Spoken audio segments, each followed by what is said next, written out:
Good morning बच्चों। आज का जो टॉपिक है वो है human body. Today we are going to learn about human body. आज हम विस्तार से ह्यूमन बॉडी, उसके डिफरेंट पार्ट्स, हमारा ह्यूमन बॉडी किन किन चीज़ों से मिलकर बना है, कौन कौन से ऑर्गन हैं और प्रत्येक ऑर्गन का क्या क्या काम है के बारे में बारी बारी से डिस्कस करेंगे। सबसे पहले हम आते हैं ह्यूमन बॉडी के बारे में। ह्यूमन बॉडी के बारे में मैंने लिखा है made up of different parts. हमारा जो ह्यूमन बॉडी है is just like a machine. ये एक मशीन की भांति है। जिस प्रकार मशीन में डिफरेंट पार्ट्स होते हैं, अलग अलग कलपुर्जे होते हैं, उसी प्रकार हम ह्यूमन बॉडी में भी अलग अलग डिफरेंट बॉडी पार्ट्स होते हैं। तो हम कह सकते हैं कि man is a living organism, man is a living machine who have all these body parts. तो चलिए चर्चा शुरू करते हैं। हमारा ह्यूमन बॉडी डिफरेंट पार्ट्स से मिलकर बना है और हम इन डिफरेंट पार्ट्स को हम ऑर्गन कहते हैं। क्या कहते हैं? ऑर्गन, यानी कि अंग। और इन ऑर्गन का अपना एक पार्टिकुलर वर्क होता है। मतलब प्रत्येक बॉडी के जितने भी ऑर्गन है, बॉडी के जितने भी अंग हैं, सबका अपना एक पार्टिकुलर वर्क है। जैसे कि आंखों का काम है देखना, यदि हम आंखों से कहेंगे सुनने के लिए तो वो वर्क नहीं हुआ। तो प्रत्येक बॉडी में जितने भी ऑर्गन है सबका एक पार्टिकुलर वर्क होता है जो उस अपने पार्टिकुलर वर्क को करते हैं। यदि हम कहें कि नोज के बारे में, तो नोज का काम क्या है? नोज का काम है ब्रीथ करना, स्मेल करना। ये इसका एक पार्टिकुलर वर्क है, एक विशेष काम है। ठीक है। तो अब ये जो ऑर्गन है, ये ऑर्गन जब 4-5 ऑर्गन मिलते हैं, क्या होते हैं? जब इन 4-5 ऑर्गन्स को मिलाया जाता है तो ये एक ऑर्गन सिस्टम बनाते हैं। किसी भी वर्क को, किसी पार्टिकुलर वर्क को करने के लिए एक सिस्टम बनाते हैं। जैसे कि अगर हम कहें डाइजेशन, तो डाइजेशन जो पाचन की क्रिया होती है हमारी बॉडी में, वो सिर्फ माउथ में नहीं होता है, तो उसके डिफरेंट स्टेज है। जैसे कि अगर हम बोले डाइजेशन के बारे में, तो डाइजेशन की प्रक्रिया सबसे पहले कहाँ से शुरू होती है? हमारे माउथ से शुरू होती है। ठीक है। माउथ से होते हुए फिर वो कहाँ जाता है? फिर वो माउथ से होते हुए फूड पाइप में जाता है। ठीक है। फूड पाइप से होते हुए वो हमारे स्टमक में जाता है। स्टमक में क्या होता है कि फूड जो है वो लिक्विड फॉर्म में बनता है, पेस्ट फॉर्म में बनता है, वहां पे उसका चर्न होता है। और स्टमक से होते हुए फिर वो जाता है हमारे स्मॉल इंटेस्टाइन में, स्मॉल इंटेस्टाइन, और अंततः जाता है लार्ज इंटेस्टाइन में।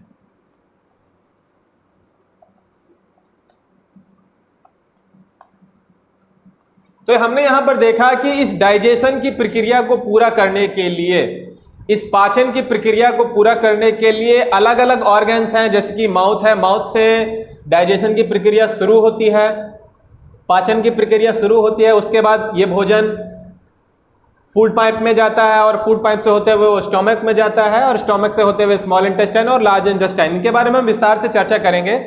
तो चलिए हम सबसे पहले सेंस ऑर्गन से शुरू करते हैं। तो सेंस ऑर्गन भी हमारे बॉडी का एक पार्टिकुलर ऑर्गन है जो हमें अपने चारों ओर के इन्वायरमेंट को सेंस करने में मदद करता है। जैसे कि अगर हम कहें, हम सभी जानते हैं कि हमारी बॉडी में 5 सेंस ऑर्गन है: ear, nose, tongue, skin and eyes. इन पांचों ऑर्गन का डिफरेंट वर्क है, इनका अपना अलग अलग काम है। तो चलो बारी बारी से हम इनके वर्क के बारे में, इन ऑर्गन्स के वर्क के बारे में हम जाने, साथ में ये भी जाने कि इन्हें कौन कोऑर्डिनेट करता है। तो चलिए शुरू करते हैं। दरअसल ये जो सेंस ऑर्गन है ये गॉड गिफ्टेड है। क्या है? गॉड गिफ्टेड है। ईयर की मदद से हम क्या करते हैं? तो आप सभी कहोगे सर ईयर जो है वो हमें सुनने में मदद करता है। हम अपने चारों तरफ डिफरेंट साउंड को सुनते हैं, कुत्ते की आवाज़, बिल्ली की आवाज़, ह्यूमंस की आवाज़। हम साउंड्स को डिफरेंशिएट कर पाते हैं, हम आवाज़ को पहचान पाते हैं कि ये इसकी साउंड है, ये इसकी साउंड है। तो हम कह सकते हैं कि ईयर जो है वो हमें साउंड को आइडेंटिफाई करने में मदद करता है, हमें साउंड को पहचानने में मदद करता है। तो हम लिख सकते हैं ear it helps us to identify sound,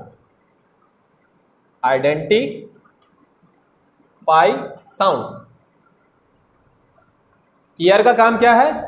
ये हमें साउंड को आइडेंटिफाई करने में मदद करता है, आवाज को, डिफरेंट साउंड को, आवाज को पहचानने में हमारी मदद करता है। ये तो हो गया ईयर का काम। अगला जो हमारा सेंस ऑर्गन है वो है नोज के बारे में भी आपको पता होगा। नोज हमें किन कामों में मदद करता है? ये हमें ब्रीदिंग में, सांस लेने में, और साथ साथ में स्मेल करने में, डिफरेंट चीजों का, अलग अलग चीजों का जो स्मेल होता है उसको पता करने में नोज हमारी मदद करता है। तो नोज का वर्क क्या है? Breathing and smell. तो हम लिख सकते हैं nose help us to breathe and smell,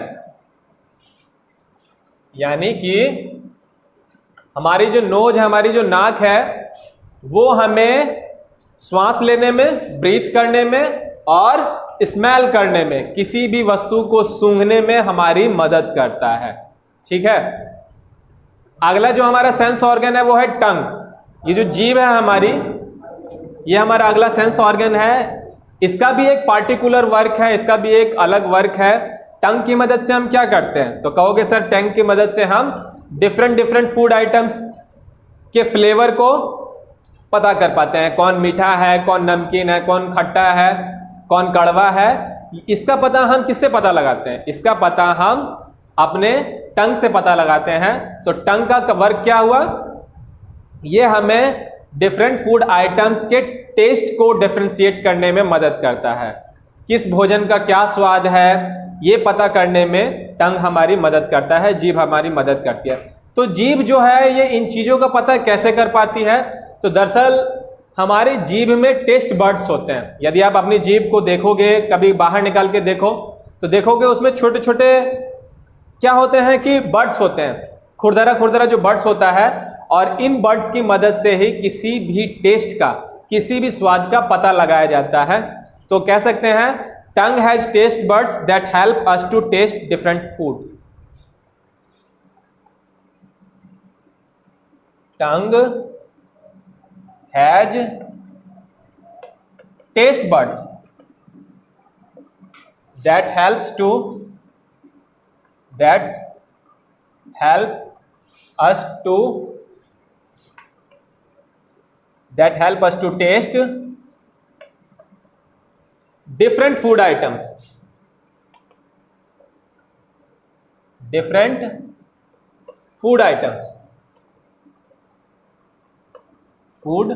items, such as salty, sweet, sour, bitter।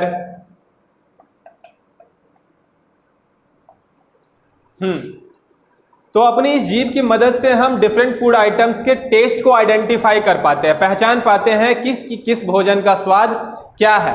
तो यहां मैंने लिखा है टंग हैज टेस्ट बर्ड्स। हमारे जीभ में क्या होते हैं? टेस्ट बर्ड होते हैं, जिनका काम है किसी भी फूड आइटम के टेस्ट को पता करना। क्या काम ना? पता करना। तो ये टेस्ट को पता करने का काम टेस्ट बर्ड करते हैं कि भोजन का स्वाद साल्टी है, नमकीन है, या मीठा है, स्वीट है, खट्टा है, सौर है, या फिर बिटर है। इसका पता हम टंग की मदद से लगा पाते हैं। ठीक। अगला जो हमारा सेंस ऑर्गन है वो है हमारा स्किन। इसको हम मिटा लेते हैं।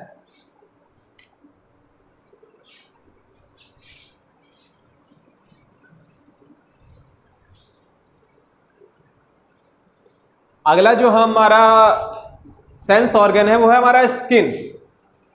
स्किन जो है वो हमारी बॉडी का सबसे लार्जेस्ट स्किन ऑर्गन है। ये हमारी पूरी बॉडी में होता है और इसके मदद से हम किसी भी वस्तु को सेंस कर पाते हैं, मतलब महसूस कर पाते हैं। तो दरअसल स्किन में हमारी ये जो त्वचा है इसमें सेंस ऑफ टच होता है। क्या होता है? सेंस ऑफ टच होता है। और इसी सेंस ऑफ टच की मदद से हम अपने एनवायरनमेंट में हो रही चीज़ों के बारे में पता कर पाते हैं। जैसे कि हमें फील करना है, जैसे कि अगर हमें दर्द महसूस होता है तो वो स्किन की मदद से महसूस होता है। टेम्परेचर महसूस कर पाते हैं, प्लेजर, खुशी, ये सारी चीज़ें जो हम महसूस कर पाते हैं वो अपने स्किन की मदद से कर पाते हैं। तो क्या जाहिर सी बात है, आवर बॉडी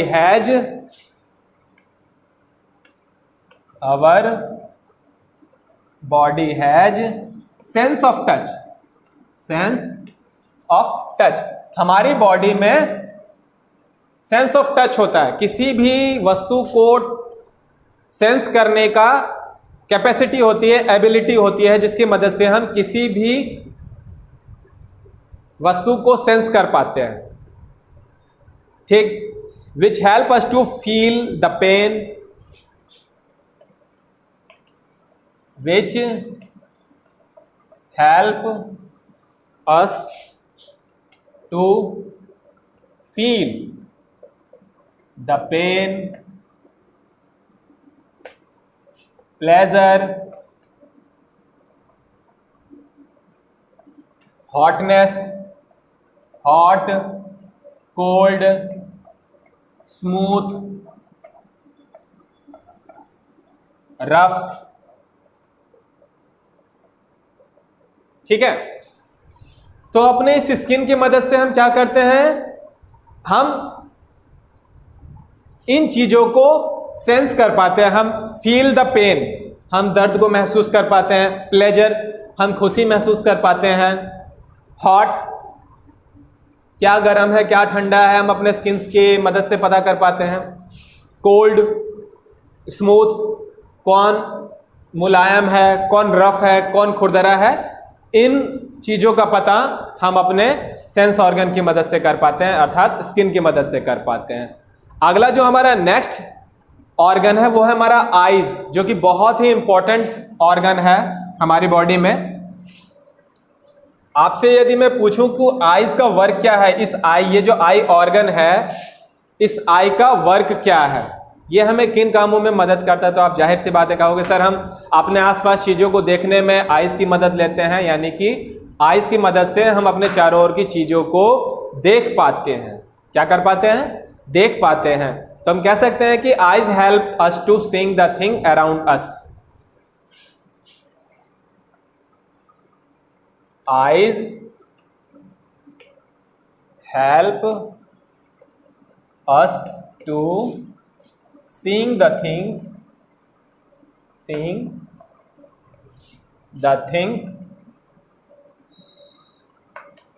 around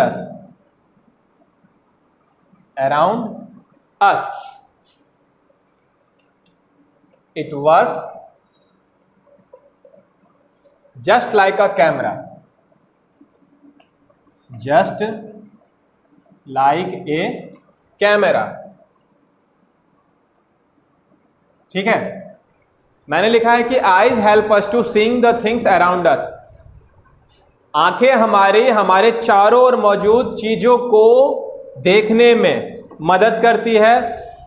अब आप पूछोगे सर ये आंखें कैसे आसपास की चीजों को देख पाती है, तो जिस प्रकार कैमरा जो है वो चीजों को अपने अंदर कैप्चर कर लेता है, उसी तरह आंखें भी हम जो अपने आसपास जितनी भी चीजें देखते हैं उसे अपने अंदर कैप्चर कर लेता है और तब हम चीज़ों को देख पाते हैं। आगे की क्लासेस में हम इसको बढ़िया ढंग से जानेंगे। तो इस तरह से हमने जाना पांचों सेंस ऑर्गन के बारे में, प्रत्येक का वर्क जाना, प्रत्येक सेंस ऑर्गन के वर्क को जाना। आगे हम हमारी बॉडी के ऑर्गन सिस्टम के बारे में जानेंगे कि हमारे बॉडी में और भी कौन कौन से ऑर्गन है और इन ऑर्गन्स का हमारी बॉडी में क्या काम है। इन ऑर्गन सिस्टम को हम भली भांति अच्छे से समझेंगे। मैं इसे मिटा देता हूं।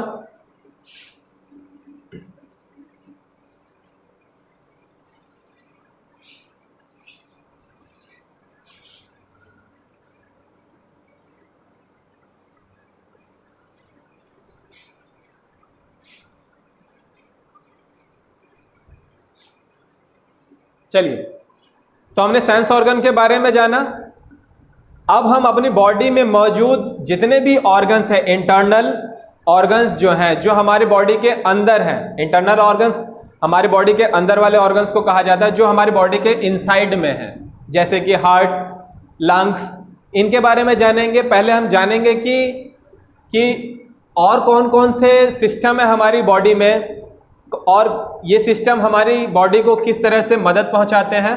तो सबसे पहला जो हमारा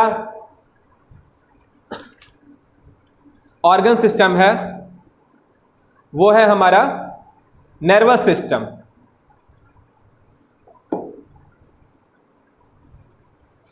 अब हम किसके बारे में जान रहे हैं? अपने बॉडी ऑर्गन सिस्टम के बारे में जान रहे हैं। यहां मैं लिख देता हूं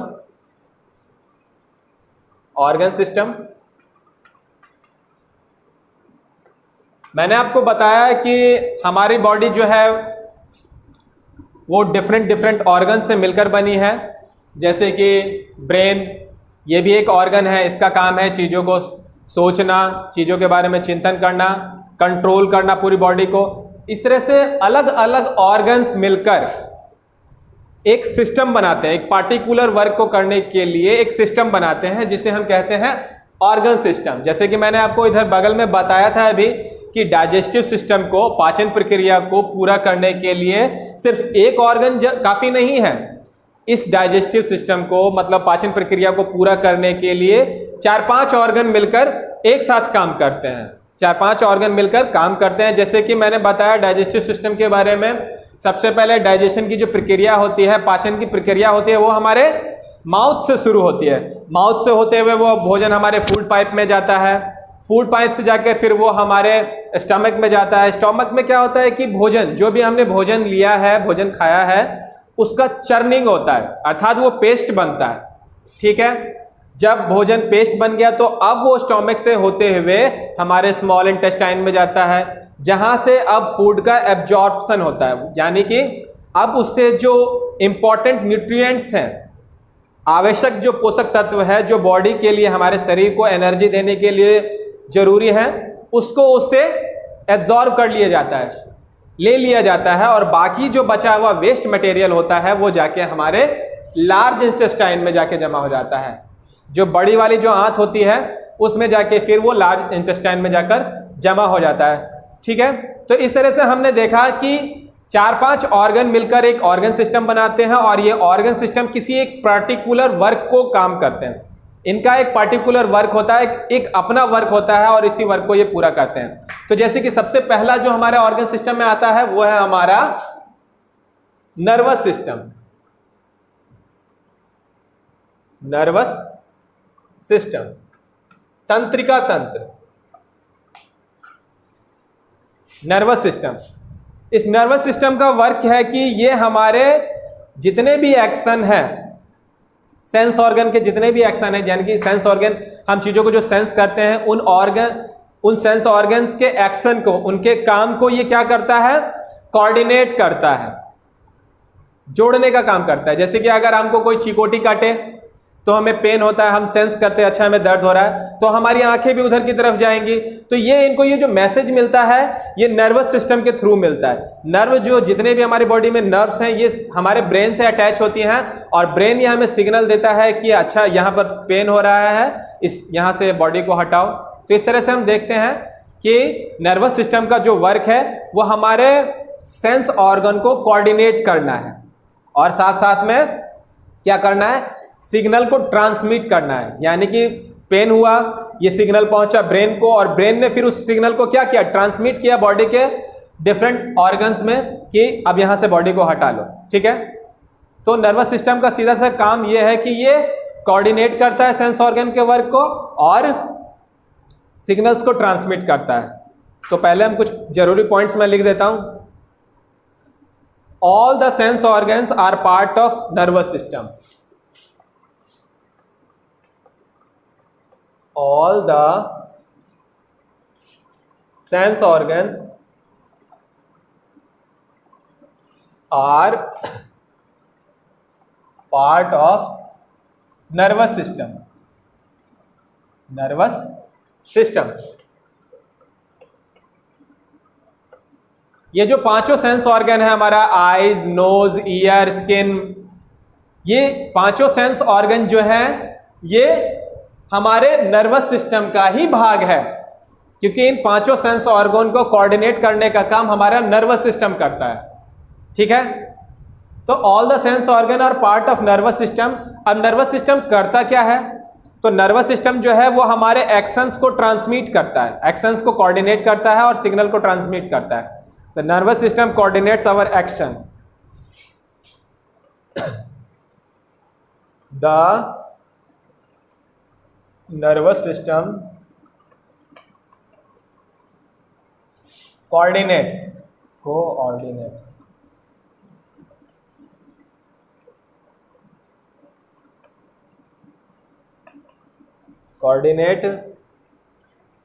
our action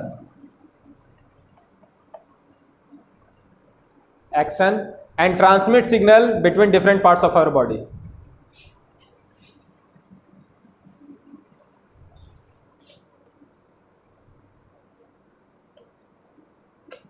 Transmit signals between different parts of our body. Between different parts of our body.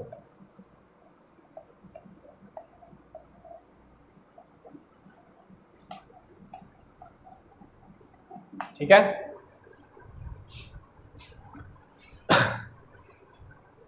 तो मैंने आपको बताया कि पांचों सेंस ऑर्गन को कोऑर्डिनेट करने का काम हमारा नर्वस सिस्टम करता है।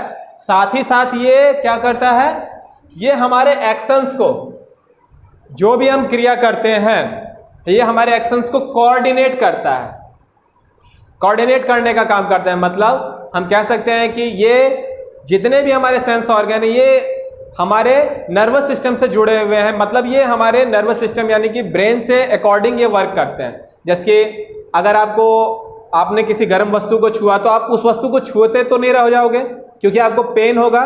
तो ये नर्वस सिस्टम, इस सेंस ऑर्गन जो हमारा स्किन है, जो हमारी गर्म वस्तु पर हमने छुआ है उसको ये नर्व्स के माध्यम से ये ब्रेन को ये मैसेज पहुंचाता है कि ये वस्तु गर्म है, इससे हाथ हटाओ। तो इस तरह से हम कह सकते हैं कि नर्वस सिस्टम जो है वो कंट्रोल भी करता है हमारे एक्शंस को। कोऑर्डिनेट तो करता ही करता है, साथ साथ में ये कंट्रोल करता है और ये मैसेज पहुंचाता है ब्रेन को कि नहीं, यहां से अब हाथ को हटा लेना चाहिए। ये सिग्नल्स को ट्रांसमिट करता है, ठीक, डिफरेंट बॉडी पार्ट्स। यानी कि कह सकते हैं कि जो हमारा नर्वस सिस्टम है ये हमारे पूरे होल बॉडी में फैला हुआ है और इस तरह से ये हमारे वर्क को, हमारे एक्शंस को कोऑर्डिनेट करता है और सिग्नल्स को ट्रांसमिट करता है पूरी बॉडी में। ठीक है, तो इस तरह से नर्वस सिस्टम के बारे में हमने जाना।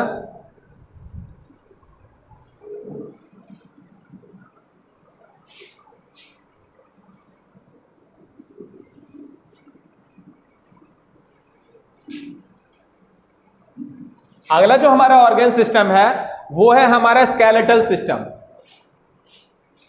सेकंड जो हमारा सिस्टम है वो है हमारा स्केलेटल सिस्टम। स्केलेटल सिस्टम, ठीक, कंकाल तंत्र, इसे हम कहते हैं हिंदी में कंकाल तंत्र।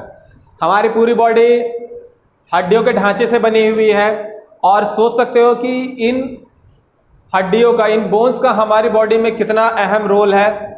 आज अगर हम खड़े हो पा रहे हैं, बॉडी को मूव कर पा रहे हैं, तो सीधा सा मतलब है कि इसके पीछे हमारे स्केलेटल सिस्टम का वर्क है।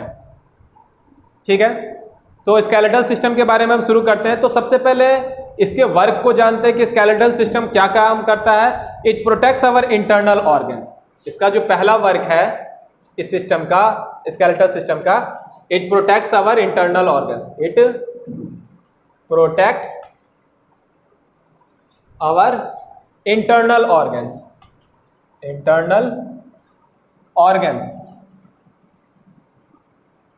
ठीक है, ये हमारे इंटरनल ऑर्गन को, मतलब वो ऑर्गन जो हमारी बॉडी के अंदर है, शरीर के वो अंग जो हमारे शरीर के भीतर हैं, उनको ये प्रोटेक्ट करता है। जैसे कि हमारा जो हार्ट है वो कितना डेलिकेट है, कितना नाजुक है, और उसको प्रोटेक्ट, उसको कवर कौन करता है? तो हमारा रिब केज। यदि आप अपने हाथों को यहाँ पर लगाओगे तो देखोगे कि हड्डियों का एक केज टाइप, एक पिंजरे की तरह है, जो हमारे इन डेलिकेट ऑर्गन को, इन नाजुक अंगों को प्रोटेक्ट करता है, प्रिवेंट करता है। जैसे कि हमारा लंग्स, हमारा हार्ट, इनको कौन प्रोटेक्ट करता है? तो रिब केज करता है, यानी कि बोन्स करता है। तो इस तरह से हम कह सकते हैं कि स्केलेटल सिस्टम जो है वो हमारे डेलिकेट इंटरनल ऑर्गन्स को प्रोटेक्ट करता है, जो हमारे नाजुक मुलायम अंग हैं उनको प्रोटेक्शन देता है। कौन? तो हमारा स्केलेटल सिस्टम। ठीक है, अगला जो हमारा स्केलेटल सिस्टम का वर्क है वो है these bones give shape and support to the body.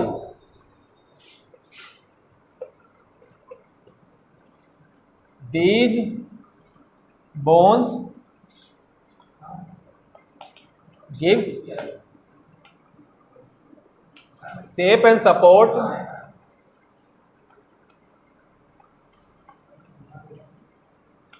to the body,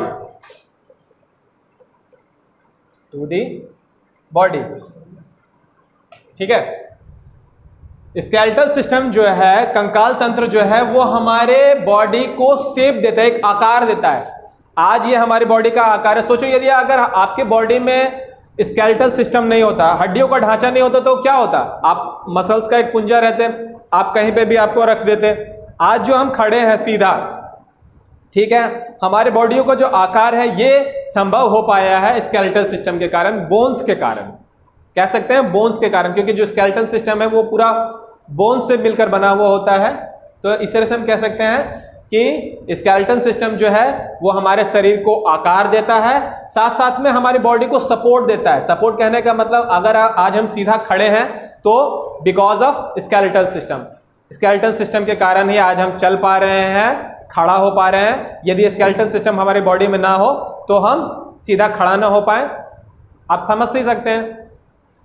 यदि आप खुद सोचिए, यदि सांप में बोन्स होते, हड्डियां होती, तो वो अपने आप ऐसे खड़ा नहीं हो जाता। इस तरह से कह सकते हैं कि स्केलेटल सिस्टम जो है वो हमारी बॉडी को शेप देता है और बॉडी को सपोर्ट देता है, खड़ा होने के लिए आकार देता है। इस तरह से अगला है कि हमारा, अब प्रश्न ये उठता है कि हमारे बॉडी में कितने बोन्स हैं। तो हम क्या, एक जो बच्चा, जो नवजात बच्चा होता है उसमें 300 से ज़्यादा हड्डियाँ होती हैं, मगर जो एक नवयुवक होता है, जो एडल्ट ह्यूमन बॉडी होती है, उसमें ऑलमोस्ट 206 बोन्स होते हैं। एडल्ट ह्यूमन कंसिस्ट ऑफ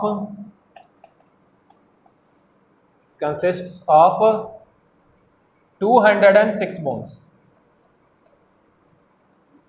एक वयस्क मनुष्य में 206 हड्डियां होती हैं। ठीक, तो इस तरह से स्केलेटल सिस्टम के वर्क को हमने जाना।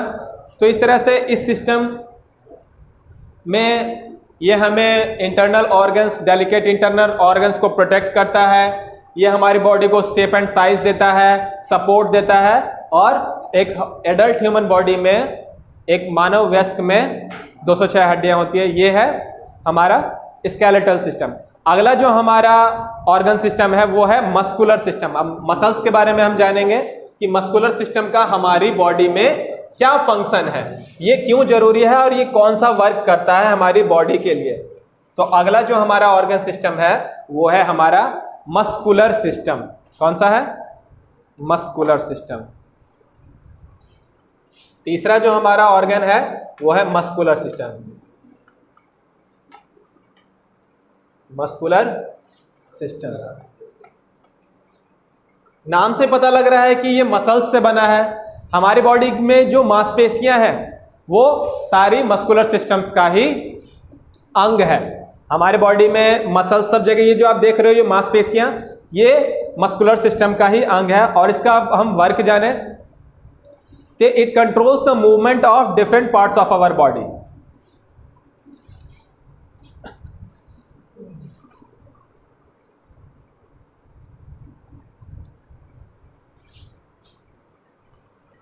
It controls the movement of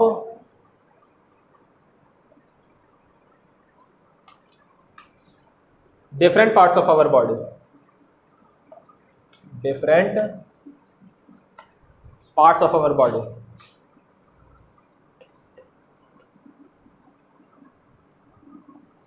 Our body, ठीक है। ये जो मस्कुलर सिस्टम है ये हमारे बॉडी के पार्ट्स को कंट्रोल करता है, के मूवमेंट को कंट्रोल करता है, ठीक है। ये हम आज उंगलियां हिला रहे हैं, मसल्स, तो इनके वर्क को मस्कुलर सिस्टम कंट्रोल करता है। जैसे कि आपने जब रोड पर चलते हैं तो अपनी मसल्स को पीछे खींच लेते हैं, अगर पीछे से कोई गाड़ी आ रही होती है तो इस तरह से हम अपने मसल्स को क्या कर लेते हैं, वहाँ से कंट्रोल, मतलब मसल्स को ये कंट्रोल करता है, मांसपेशियों को कंट्रोल करता है मस्कुलर सिस्टम, ठीक है। साथ ही साथ में और मस्कुलर सिस्टम का क्या काम है, ये हमारी बॉडी में हीट को प्रोड्यूस करता है, it produces heat, it produces heat. ये हमारे बॉडी को हीट प्रदान करता है, गर्मी प्रदान करता है। यदि आप अपने हाथों के मसल्स को यदि आप इस तरह से रगड़ेंगे तो आप पाएंगे कि इससे क्या जनरेट हो रहा है, इससे हीट जनरेट हो रहा है, इससे हीट जनरेट हो रहा है, इससे गर्मी उत्पन्न हो रही है। तो हम कह सकते हैं कि मस्कुलर सिस्टम जो है हमारी बॉडी को हीट प्रदान करता है, हीट प्रदान करने में हेल्प करता है। हीट प्रोड्यूस हो रहा है कि नहीं हो रहा है, तो दूसरा वर्क जो है इट प्रोड्यूसेस हीट। साथ ही साथ में there are more than 600 muscles in our body, हमारी बॉडी में ऑलमोस्ट 600 मसल्स होती है। कितनी मसल्स होती हैं, 600 मसल्स होती हैं, मोर देन 600 मसल्स। यदि आपसे कोई पूछे कि आपकी बॉडी में कितने मसल्स होते हैं तो आप कहेंगे सर 600 मसल्स, मोर देन 600 मसल्स, ठीक है। तो ये तो हो गया हमारा मस्कुलर सिस्टम का वर्क।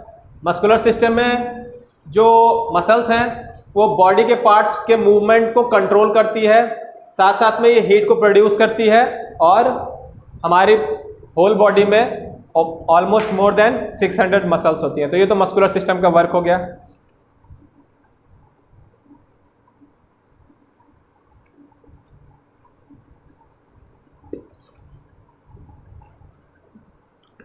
अगला जो हमारा ऑर्गन सिस्टम है वो है डाइजेस्टिव सिस्टम। कुल मिलाकर 8 ऑर्गन सिस्टम होते हैं हमारी बॉडी में, जिसमें हम चौथा ऑर्गन सिस्टम जान रहे हैं। और उस चौथा जो सिस्टम है वो बहुत ही इंपॉर्टेंट है, क्योंकि उसी के मदद से हमारे बॉडी को एनर्जी मिलती है। तो हम डाइजेस्टिव सिस्टम के बारे में जानें। चौथा जो हमारा ऑर्गन सिस्टम है वो है हमारा digestive system, DIGESTIVE, digestive system. ऐसा सिस्टम जो डाइजेस्ट करने में मदद करे, पचाने में मदद करे, ठीक है।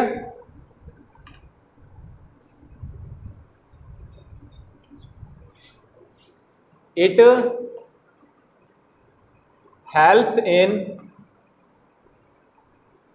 ingestion, digestion and absorption, ingestion, digestion and absorption, ठीक है।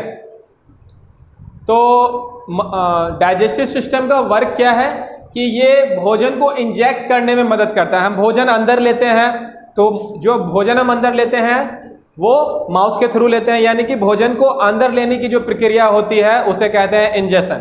क्या कहते हैं? इंजेशन। फिर जो हम भोजन हमने इंजेक्ट किया है अपनी बॉडी के अंदर, उसको हम डाइजेस्ट करते हैं। क्या करते हैं?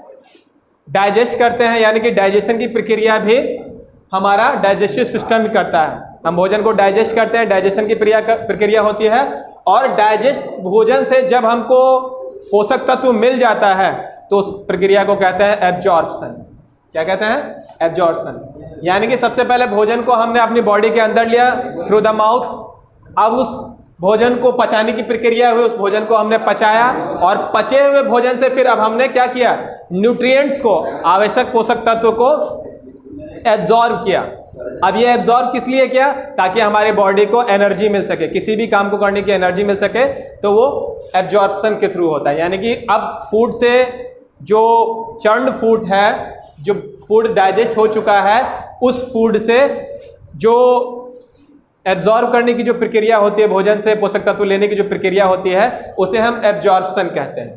तो इस तरह से हमने देखा जो डाइजेस्टिव सिस्टम जो होता है वो भोजन को इंजेक्ट करने में, भोजन को अंदर लेने में, डाइजेस्ट करने में, भोजन को पचाने में और एब्जॉर्ब करने में और पचे हुए भोजन से आवश्यक पोषक तत्व को, एसेंशियल न्यूट्रिएंट्स को लेने में हमारी मदद करता है। ठीक, तो आप कहोगे सर ये डाइजेस्टिव सिस्टम में कितने ऑर्गन्स काम करते हैं, तो मैंने पहले भी बताया था। तो इधर मैं एक चार्ट बना देता हूं कि डाइजेशन की प्रक्रिया आखिर होती कैसी है। सबसे पहले क्या होता है कि हम फूड को, जो भी हम भोजन है उसको हम अपनी बॉडी में माउथ के थ्रू, किसके थ्रू, माउथ के थ्रू इंजेक्ट करते हैं, इंजेक्शन करते हैं। जब हमने फूड को इंजेक्ट किया, माउथ को अपने अंदर लिया, मतलब भोजन को अपने माउथ के थ्रू अंदर लिया, तो अब ये भोजन जो है ये फूड पाइप में जाएगा, जिसको ग्रास नली कहते हैं। यानी कि हमारे माउथ से होते हुए एक फूड पाइप होता है और फूड पाइप से होते हुए भोजन कहाँ पहुंचता है, तो फूड पाइप से होते हुए भोजन पहुंचता है हमारे स्टोमक में। ठीक है, अब इस स्टोमक में क्या होता है, फूड का डाइजेशन होता है। क्या होता है, फूड का डाइजेशन होता है। दरअसल इस स्टोमक में डाइजेस्टिव ग्लैंड होते हैं जो कि भोजन को छोटे छोटे मॉलिक्यूल्स में तोड़ने का काम करते हैं। अब यहाँ पर लगभग 90% प्रक्रिया जो है भोजन को डाइजेस्ट करने का शुरू हो जाता है और अब यहाँ से जो डाइजेस्ट भोजन होता है उसका पेस्ट फॉर्म पहुँचता है हमारे स्मॉल इंटेस्टाइन में। कहाँ पहुँचता है, स्मॉल इंटेस्टाइन में, स्मॉल इंटेस्टाइन में। यदि आप देखोगे, यदि आपने ह्यूमन बॉडी का चार्ट देखा होगा तो आपने नीचे में देखा होगा कि इस तरह से घुड़मुड़िया के जो है फिगर बना हुआ रहता है। तो स्मॉल इंटेस्टाइन में क्या होता है कि फूड का एब्जॉर्प्शन होता है। अब वहां से उस फूड के एसेंशियल न्यूट्रिएंट्स को, आवश्यक पोषक तत्व को सोखने का, मतलब एब्जॉर्ब करने का, अवशोषित करने का काम होता है, ताकि हमारी बॉडी को बोलने के लिए, खेलने के लिए, दौड़ने के लिए एनर्जी मिल सके।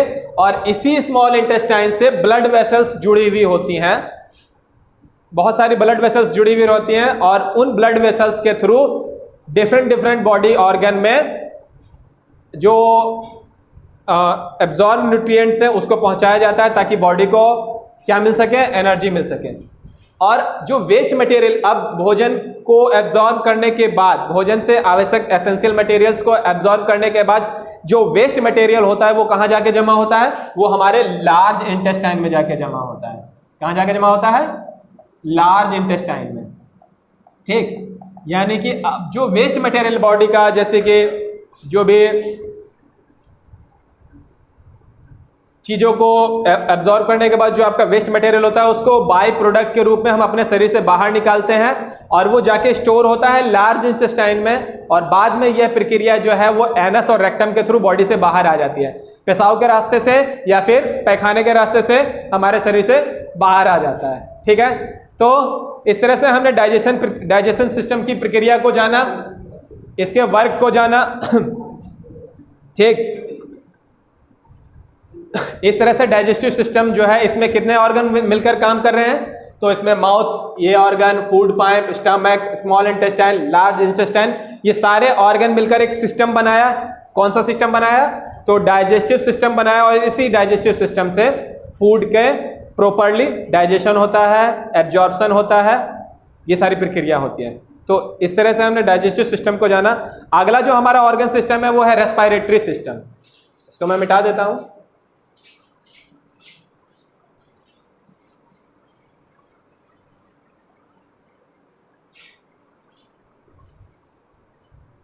अगला जो हमारा ऑर्गन सिस्टम है वो है respiratory system.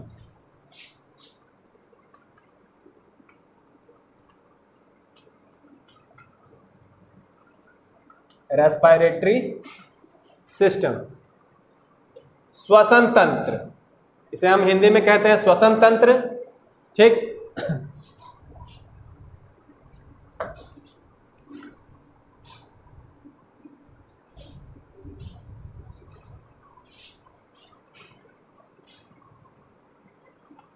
It helps in inhaling oxygen and exhaling carbon dioxide. And exhaling carbon dioxide.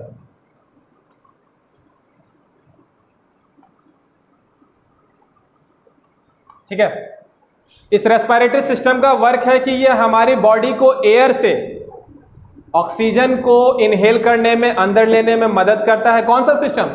हमारा रेस्पिरेटरी सिस्टम। हमारा श्वसन तंत्र जो है वो एयर से ऑक्सीजन को इनहेल करने में, बॉडी के अंदर ऑक्सीजन को अंदर लेने में, और बॉडी से कार्बन डाइऑक्साइड को, शरीर से जो हमारा वेस्ट मटेरियल है कार्बन डाइऑक्साइड, उसको शरीर से बाहर निकालने में ये मदद करता है। कौन सा सिस्टम? Respiratory system. तो सीधा हम कह सकते हैं कि it helps in inhaling oxygen and exhaling carbon dioxide. अब ये प्रक्रिया होती कैसे है? तो यदि आपने गौर करोगे तो आप यदि अपने लंग्स पर अपने हाथ रखो, तो आप जब आप सांस लेते हो तो आपके लंग्स क्या हो जाते हैं? बिगर साइज में हो जाते हैं। आपके लंग्स फूल जाते हैं। फूल जाते हैं कि नहीं फूल जाते हैं? तो इस तरह से हम कहते हैं कि जब भी हम इनहेल करते हैं एयर से ऑक्सीजन को, तो हमारे लंग्स बिगर साइज में हो जाते हैं, और जब हम एक्सहेल करते हैं तो वो अपने पहले वाले रूप में आ जाते हैं। तो ये तो हो गया हमारा रेस्पिरेटरी सिस्टम। तो इसका वर्क क्या है? It helps in inhaling and exhaling. Oxygen को इनहेल करने में एयर से, और कार्बन डाइऑक्साइड को बॉडी से बाहर निकालने में हमारी मदद करता है। ठीक। एक और इंपॉर्टेंट लाइन में इसमें लिख देता हूं ताकि आपको समझ में आए। The lungs absorb O2 and supply to the blood.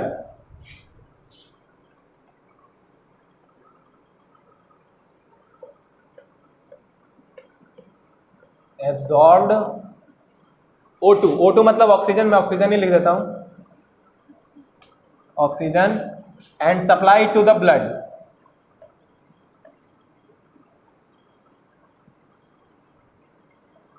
Supply it to the blood. ठीक। यहां डबल P होगा।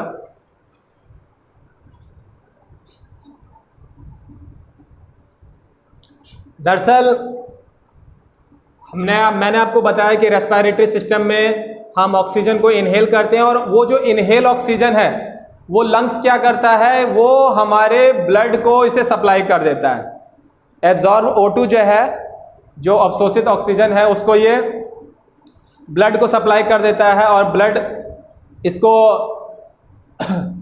बाकी के वर्क में, जैसे कि भोजन को पचाने में, जैसे कि ब्लड में जो है ऑक्सीजन भी और भी एसेंशियल न्यूट्रिएंट्स और भी पोषक तत्व मिलकर पूरी प्रक्रिया को पूरा करते हैं, और बाद में जो उसका वेस्ट मटेरियल होता है CO2 कार्बन डाइऑक्साइड, वो थ्रू दी नॉस्ट्रिल्स बाहर निकाल दिया जाता है इस रेस्पिरेटरी सिस्टम में। तो इतना ही हम जानेंगे। तो ये हमारा 5वां ऑर्गन सिस्टम था।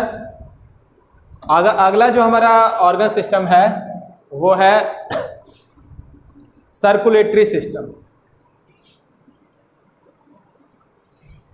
ज़्यादा नहीं, 8 ऑर्गन सिस्टम है हमारी बॉडी में। बारी बारी से थोड़ा थोड़ा हम जानेंगे। आगे की क्लास में से आप और बेहतर ढंग से जान पाएंगे। तो छठा जो हमारा ऑर्गन सिस्टम है वो है हमारा सर्कुलेटरी सिस्टम। नाम से पता लग रहा है कि ये बॉडी में चीज़ों को सर्कुलेट करने का काम करता है। Circulatory system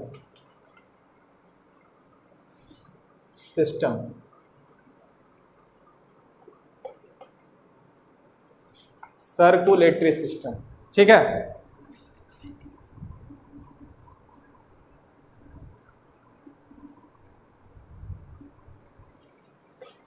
It circulates the blood, oxygen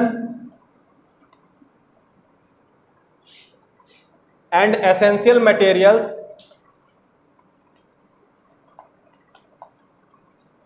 essential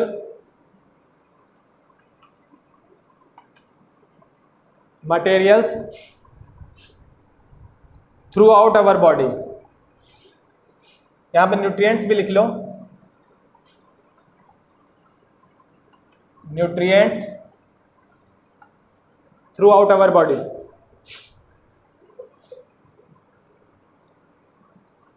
through out our body.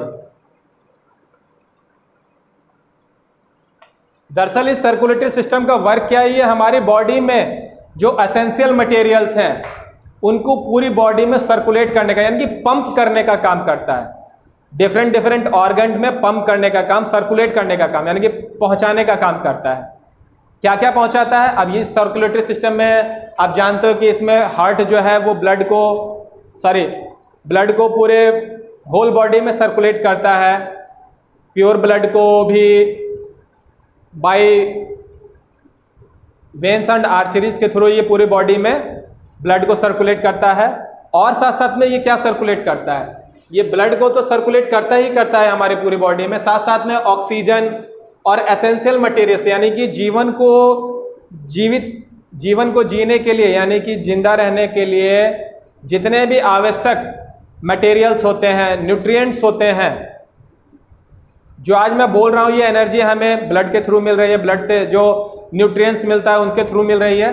तो इस तरह से कह सकते हैं कि सर्कुलेटरी सिस्टम जो है वो ब्लड, ऑक्सीजन, न्यूट्रिएंट्स कहते हैं पोषक तत्व, जो भी हमने फूड लिया और फूड से जो हमने जरूरी पोषक तत्व लिया एनर्जी को प्राप्त करने के लिए, उसे हम न्यूट्रिएंट्स कहते हैं। इन सारे चीजों को थ्रू आउट अवर बॉडी, पूरी बॉडी में, होल बॉडी में सर्कुलेट करता है, पंप करता है, और यही इसका वर्क है। तो सीधी सी बात यह है कि सर्कुलेटरी सिस्टम इन सारे चीजों को पूरी होल बॉडी में सर्कुलेट करने का काम करता है, पहुंचाने का काम करता है। ठीक,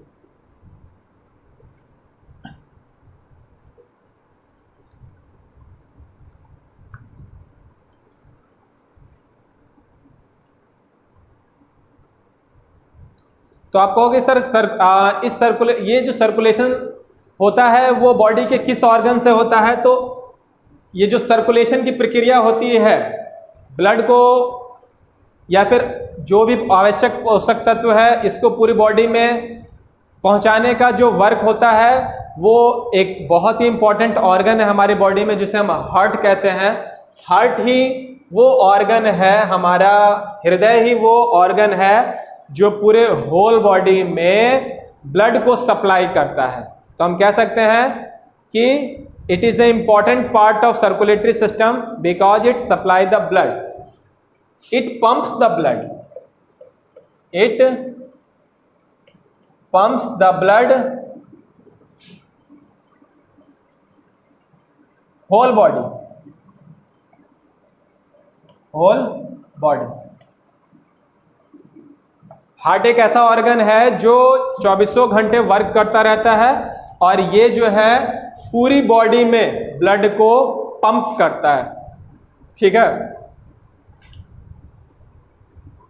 तो इस तरह से हमारा सर्कुलेटरी सिस्टम भी खत्म हुआ। अगला जो हमारा नेक्स्ट ऑर्गन सिस्टम है वो है हमारा एक्सक्रिएटरी सिस्टम।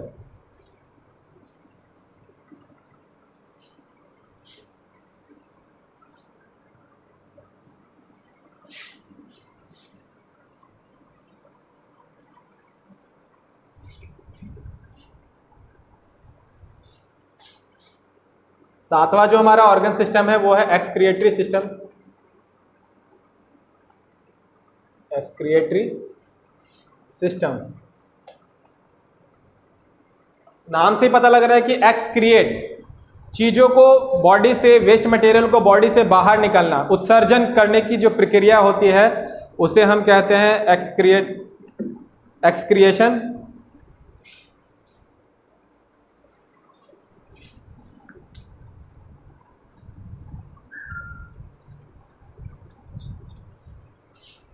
The system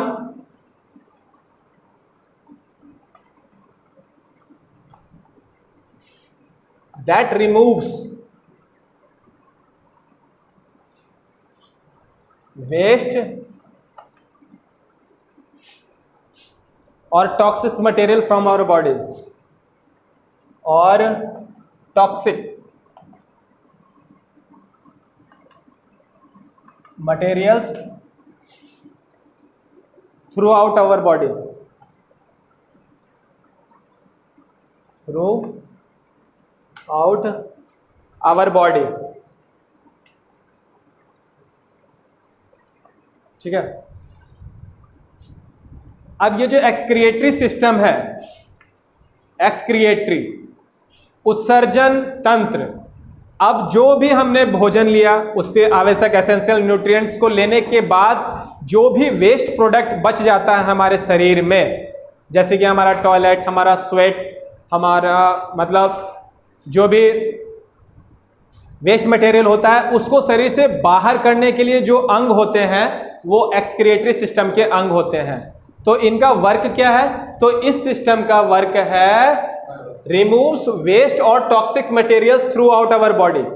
अब हमारे शरीर से जो भी वेस्ट मटेरियल है, जो भी टॉक्सिक मतलब विषैले चीज़ें, जैसे कि पसीना स्वेट के माध्यम से हमारे शरीर से बाहर आता है, टॉयलेट के माध्यम से एनस और रेक्टम के थ्रू चीज़ें बाहर आती हैं, ये हमारा ये सारा जो है एनस रेक्टम, ये सारी चीज़ें एक्सक्रिएटरी सिस्टम का ही भाग है। ठीक, यानी कि कह सकते हैं कि फूड से आवश्यक न्यूट्रिएंट्स लेने के बाद जो कुछ भी हमारे लार्ज इंटेस्टाइन में बच जाता है वो शरीर से बाहर एनस और रेक्टम के थ्रू शरीर से बाहर निकलता है। तो इस तरह से आपका एक्सक्रिएटरी सिस्टम भी खत्म हुआ। लास्ट वन जो अब हमारा सिस्टम है वो है हमारा रिप्रोडक्टिव सिस्टम।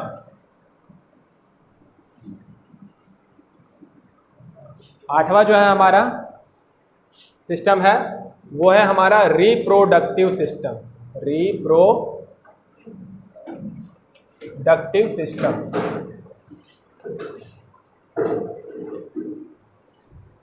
नाम से पता लग रहा है कि रिप्रोड्यूस, उत्पन्न करना, रीजनरेट करना।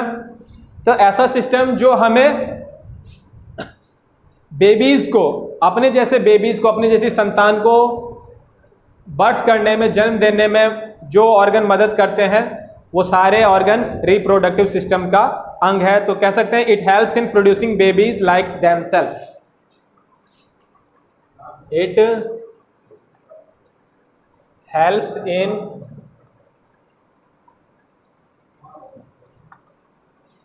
Producing babies like themselves.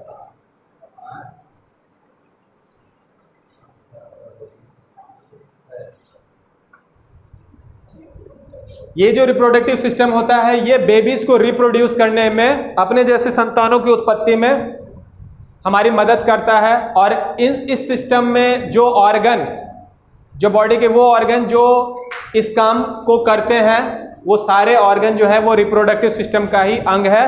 और उन्हीं अंगों की मदद से हम बेबीज को बर्थ देते हैं, प्रोड्यूस करते हैं, अपने जैसे संतान को पैदा करते हैं। तो ये सारा जो सिस्टम है वो रिप्रोडक्टिव सिस्टम के थ्रू होता है। इस तरह से ये चैप्टर को मैंने कोशिश की है कि ऑलमोस्ट सारे जितने भी ऑर्गन सिस्टम है, सेंस ऑर्गन है, इन सबको बारीकी से मैंने आपको बताया। ठीक है, कुछ हेल्दी हैबिट्स हैं जो हमें जानना चाहिए, जो एक स्वस्थ शरीर को रखने में हमारी मदद करता है, हमारी दिनचर्या अच्छी हो। तो हेल्दी हैबिट्स हैं जो प्रत्येक बच्चे को अपनाना चाहिए। वो कौन कौन सी हेल्दी हैबिट्स हैं?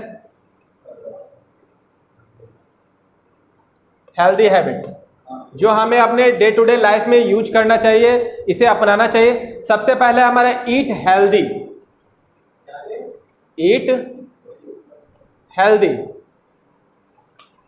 हम जो भी भोजन करें उसमें सभी पोषक तत्व प्रचुर मात्रा में उपलब्ध हो, एक बैलेंस डाइट हो, एक संतुलित आहार हो, यानी कि उसमें सभी आवश्यक पोषक तत्व मौजूद हो, उसमें कार्बोहाइड्रेट्स भी हो, प्रोटीन भी हो, रफेज भी हो, कैल्शियम भी हो, सारी चीज़ें हो। तो ऐसा भोजन हमें रोज करना है, टाइमली करना है, नित्य दिन करना है, समय पर करना है।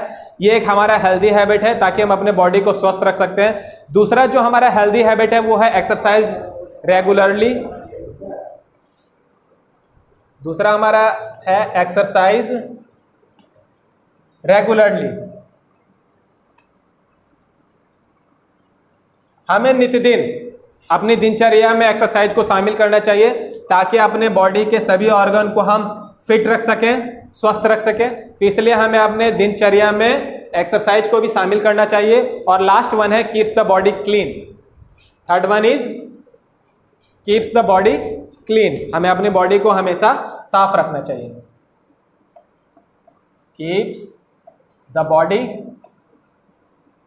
क्लीन, इट मीन्स हमें रोज स्नान करना चाहिए, हमें भोजन हाथ पैर धोकर करना चाहिए। ये कुछ हेल्दी हैबिट्स हैं जिसे अपनाकर हम अपने शरीर को स्वस्थ रख सकते हैं। जरूरी नहीं है कि सिर्फ हमें अपनी बॉडी को ही क्लीन रखना है, हमें अपने आसपास के वातावरण को, अपने एनवायरनमेंट को भी स्वच्छ रखना है, ताकि एक हेल्दी समाज, एक स्वस्थ समाज का निर्माण हो सके। तो इस तरह से इस चैप्टर को आज कंप्लीट कर दिया गया है। मेरी कोशिश थी कि मैंने हर एक सिस्टम को बारीकी से ढंग से बताया, सेंस ऑर्गन्स को समझा हमने, ऑर्गन सिस्टम में कौन कौन से सिस्टम है जो इस पूरी बॉडी को वर्क करने में मदद करते हैं, उनके बारे में जाना, हेल्दी हैबिट्स को जाना। तो इस तरह से ये चैप्टर आज क्लोज होता है। इससे संबंधित जितने भी प्रश्न हैं उसे मैं PDF के फॉर्म में, जो इम्पोर्टेंट नोट्स होंगे उसे मैं आपको दे दूंगा। तो इस तरह से आज का ये सेशन ख़त्म होता है। आशा है कि आप लोगों को सेशन समझ में आया होगा। धन्यवाद।